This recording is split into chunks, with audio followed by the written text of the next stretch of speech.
ونعوذ بالله من شرور أنفسنا ومن سيئات أعمالنا من يهده الله فلا مضل له ومن يضلله فلا هادي له ونشهد أن لا إله إلا الله وحده لا شريك له ونشهد أن سيدنا ومولانا وحبيبنا وشفيعنا ونبينا محمدا عبده ورسوله.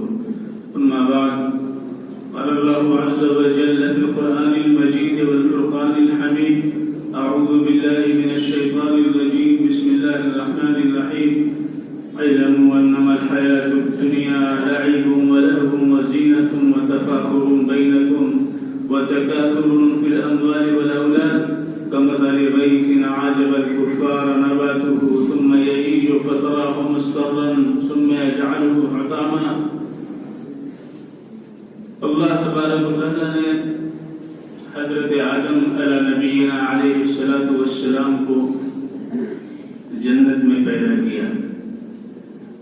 جنت مولد بھی ہے اور مسکن بھی ہے، اور وہیں پر حضرت آدم کی تمام ذریت کی ارواح کو جمع کر کے اللہ رب العزت نے ان سے ایک عہد لیا، میثاق لیا: الست بربکم، میں تمہارا پروردگار نہیں ہوں؟ سب نے ایک زبان ہو کے کہا: کیوں نہیں؟ قالوا بلی، آپ ہی ہمارے پروردگار ہیں. حضرت آدم اور حضرت آدم کی اولاد کا گویا مولد و مسکن جنت، اور جنت تمام تر آرائشوں کے ساتھ، تمام تر لذتوں کے ساتھ، تمام تر راحتوں کے ساتھ اللہ رب العزت نے اس کو سجایا ہے. اللہ رب العزت نے یہ چاہا کہ اس کی قدر کی جائے، اس کی اہمیت کو سمجھا جائے، اس کی لذت سے لطف اندوز ہوا جائے. اس کے لیے تھوڑی محنت کرائی جائے، تھوڑی مشقت میں ڈالا جائے، حالات مزاج کے خلاف برپا کیے جائیں، اور اس میں پھر وہ اصل مسکن کو اور مولد کو اور اس عہد اور میثاق کو یاد کر کے اپنے روح کو صحیح رکھے. اس کے لیے اللہ رب العزت نے آفر کے طور پر یہ دنیا ہمیں دی ہے. جس طرح ایک مال کے اندر آفر ہوتا ہے، بازار میں آفر ہوتا ہے، آفر وقتی اور عارضی ہوتا ہے. اس لیے ہوتا ہے تاکہ مال کے اندر جو مال ہے، جو اصل سرمایہ ہے، وہ اصل چیزیں ہیں، اس کی طرف رغبت پیدا ہو جائے، اس کی طرف دلچسپی پیدا ہو جائے، اس کو لینے کی چاہت پیدا ہو جائے. لہذا کچھ مال میں آفر دیا جاتا ہے تاکہ لوگ آئیں، گاہک آئیں اور آ کر کے دیکھیں اور پھر آتے رہیں اور اس سے استفادہ کرتے رہیں. اللہ رب العزت نے اس دنیا کو لذتوں سے بھر دیا ہے، آرائشوں سے سنوارا ہے، تمام تر حسن و جمال و کمال سے اس کو نوازا ہے.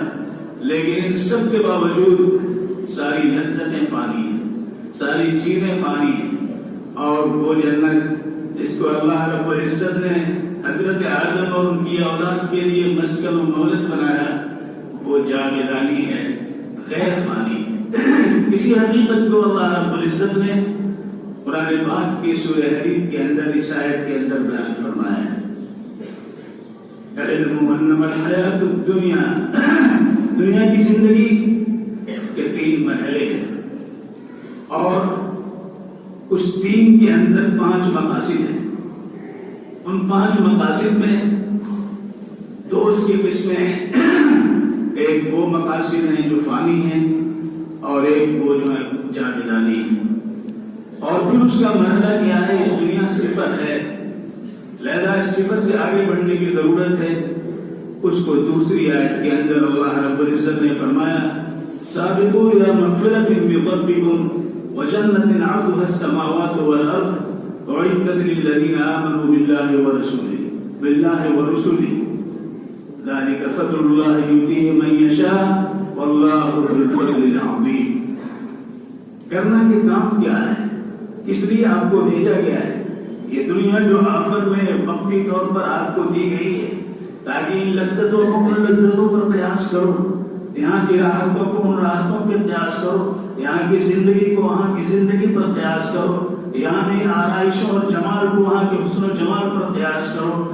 اس لیے تھوڑی سی زندگی دی گئی تاکہ محنت کرو، مشقت اٹھاؤ، تاکہ اس لذت کی قدر و قیمت تمہارے دل و دماغ کے اندر قائم ہو سکے۔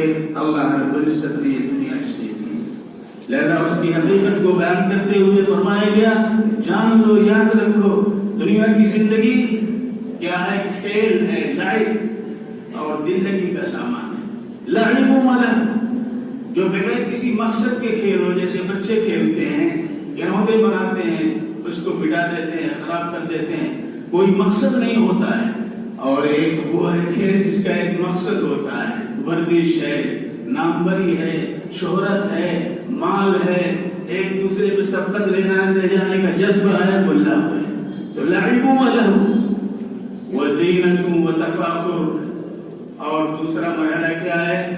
وہ زینت ہے، حسن و جمال کی چاہت ہے، لباس اور بال کی تراش و خراش ہے، اپنے آپ کو سنوارنے اور بنانے کا جذبہ ہے، اور فخر و مباحات ہے، دوسروں پر فخر کرنا ہے۔ ہماری باڈی ایسی ہے، ہمارے بال ایسے ہیں، ہمارا لباس ایسا ہے، ہمارا گھر ایسا ہے، ہماری ملازمت ایسی، ہمارا عہدہ ایسا ہے۔ اور اس کے بعد پھر تیسرا مرحلہ آتا ہے تکاثر فی الاموال والاولاد، جب بڑھاپا آ جاتا ہے تو یہ سب چیزیں رخصت ہوتی ہیں، تو اس وقت مال کی کثرت اور اولاد کی کثرت کے تذکرے ہوتے ہیں۔ ہمارے پاس مال اتنا ہے، جائیداد اتنی ہے، میرے بچوں نے یہ بنا رکھا ہے، اتنی کھیتی ہے، اتنی کمپنیاں ہیں، اتنی کاریں ہیں، اتنا مال ہے، اور میری اتنی اولاد ہے۔ پھر وہ شمار کرتا ہے کہ اولاد کتنی ہے، احفاد اور نوازے کتنے ہیں، پوتے کتنے ہیں، پوتیاں کتنی، اس کو شمار کر کر کے وہ خوش ہوتا ہے۔ یہ تیسرا مرحلہ تکاثر فی الاموال والاولاد۔ اللہ تبارک و تعالیٰ نے اس کی مثال دیتے ہوئے کہ اس کی مثال کیا ہے؟ جیسے بارش نازل ہوئی اور کھیتی لہلہا اٹھی، کسان دیکھ کر خوش ہو رہا ہے، پھر وہ کھیتی سرد پڑ گئی اور چورے چورے ہو گئی، بھوسا بنا دیا گیا اسے۔ یہی مثال ہے اس دنیا کی، یہاں کی زینتوں کی، یہاں کے فخر و مباحات کی، کثرت مال کی، عہدوں و مناصب کی، یہی مثال ہے۔ لہذا یہ دنیا فانی ہے، ختم ہونے والی ہے، اور اگر آپ غور کریں تو ایک ایک لمحہ، ایک ایک مرحلہ زندگی کا اس حقیقت کو ہمیں بتاتا ہے۔ حضرت علامہ اقبال کے بارے میں یا کسی اور کے بارے میں آتا ہے کہ جب ان کے صاحبزادے پڑھ کر کے آئے، فارغ ہو کر کے آئے، بڑی ڈگری لے کر کے آئے، یا اکبر الہ آبادی مرحوم کے بارے میں آتا ہے، تو جب دعوت کا اہتمام ہوا، جشن ہوا، لوگ سارے احباب اور رفقا آہستہ جمع ہوئے، دعوت کا جب اہتمام ہوا تو ایک چھوٹا سا گیند پرانا جسے بچے کھیلتے ہیں وہ لا کر کے سامنے رکھ دیا۔ لوگوں نے کہا یہ آپ نے کیوں کیا؟ کہا کہ آج میرا بیٹا جو ہے بڑی ڈگری لے کر کے آیا ہے، بڑی سند لے کر کے آیا ہے، آج اس کے دل میں خیال ہو رہا ہوتا میں بہت ہی ہوا، لیکن کل جب یہ چھوٹا تھا تو یہ تھوڑا سا چھوٹا سا گیند اس کے لیے لڑتا تھا، اپنی بہنوں کو مارتا تھا، اور جب سوتا تھا تو سینے پہ اس کو رکھ کر کے سوتا تھا، گویا اس کا سارا سرمایہ یہ تھا، اس کے علاوہ اس کے سامنے کوئی چیز حقیقت نہیں رکھتی تھی۔ لیکن آج یہ بے حقیقت ہے، لہذا بچپن کی ساری چیزیں جوانی میں بے حقیقت ہو جاتی ہیں، اور جوانی کی تمام تر رعنائیاں اور تمام تر حسن جمال بڑھاپے میں ختم ہو جاتا ہے۔ وہی بڑھاپا جو جوانی میں کیا کیا کرتا تھا، اب اس کو نہ بالوں کی تراش کی فکر ہے اور نہ لباس کی فکر ہے، وہ چیزیں رخصت ہو گئی، اس کی کوئی حقیقت نہیں ہوتی ہے، اور پھر بڑھاپا آتا ہے اور اس کو لے کے چلا جاتا ہے۔ وَيَعْلَمُ أَنَّمَا الْحَيَاةُ الدُّنْيَا لَعِبٌ وَلَهْوٌ وَزِينَةٌ وَتَفَاخُرٌ بَيْنَكُمْ وَتَكَاثُرٌ فِي الْأَمْوَالِ وَالْأَوْلَادِ كَمَثَلِ غَيْثٍ أَعْجَبَ الْكُفَّارَ نَبَاتُهُ ثُمَّ يَهِيجُ فَتَرَاهُ مُصْفَرًّا ثُمَّ يَكُونُ حُطَامًا وَفِي الْآخِرَةِ عَذَابٌ شَدِيدٌ وَمَغْفِرَةٌ مِّنَ اللَّهِ وَرِضْوَانٌ۔ اس دنیا کے مقاصد فانیہ اور غیر فانیہ، یہ مقاصد فانیہ ہے جس کا تذکرہ ہوا، اور مقاصد غیر فانیہ وہ پازیٹیو بھی ہیں اور نیگیٹو بھی ہیں، ایجابی بھی ہیں سلبی بھی، مفید بھی ہیں مضر بھی ہیں۔ وہ کیا ہے؟ وہ مغفرۃ من عذاب شدید، بہت سخت عذاب ہے۔ اگر اس دنیا کی قدر نہیں کی جیسا اللہ نے اور اللہ کے رسول نے چاہا ہے، جس طرح کتاب و سنت سے ثابت ہے، زندگی کا جو وعدہ کر کے آئے تھے کہ اللہ تم نے آخرت میں دنیا دینے کا فیصلہ کیا ہے، ہم دنیا کو اس طرح گزاریں گے کہ ہم جنت میں وہاں سے پہنچیں گے، اگر اس طرح سے نہیں گزارا ہے تو پھر آخرت عذاب شدید، آخرت جو فانی نہیں غیر فانی ہے، وہاں کا عذاب غیر فانی ہے، وہاں کا معاملہ غیر فانی ہے، وہاں کی پکڑ جو ہے غیر فانی ہے، سخت عذاب وہاں ہوگا۔ اکثر یہی لوگ ہوگے، اس لیے اللہ نے مقدم بھی کیا، مغفرت کو بعد میں لائے اور عذاب شدید کو مقدم کیا، یہ اکثریت اسی طرف چلی جائے گی، بہت جائے گی دنیا کے اندر، آگر یہ بھول جائے گی اپنے مقاصد جلیلہ کو، بھول جائے گی اللہ کو، بھول جائے گی پیدا کرنے والوں کو، اور ان چیزوں کو اصل سرمایہ سمجھ کر کے اس میں اپنی زندگی کھپا کر کے رہے گی۔ وفی الآخرۃ عذاب شدید ومغفرۃ من اللہ ورضوان۔ اور دوسرا جو مقصد ہے جو اللہ رب العزت نے دینے کا وعدہ کیا، وہ مغفرت بخشش ہے اللہ کی طرف سے، اور رضا الہی کا سامان ہے اللہ کی طرف سے، مغفرۃ من اللہ ورضوان۔ یہ اللہ رب العزت کا وعدہ ہے، اس لیے اللہ کہتا ہے کہ اس بڑھاپے میں، اس جوانی میں، اس لڑکپن میں، موت آنے سے پہلے، حرم آنے یعنی بڑھاپا آنے سے پہلے، بیمار ہونے سے پہلے، مفلوج ہونے سے پہلے، مشلول ہونے سے پہلے، اور تمام تر چیزوں میں پھنسنے سے پہلے تم سب تک کرو اللہ کی رضا۔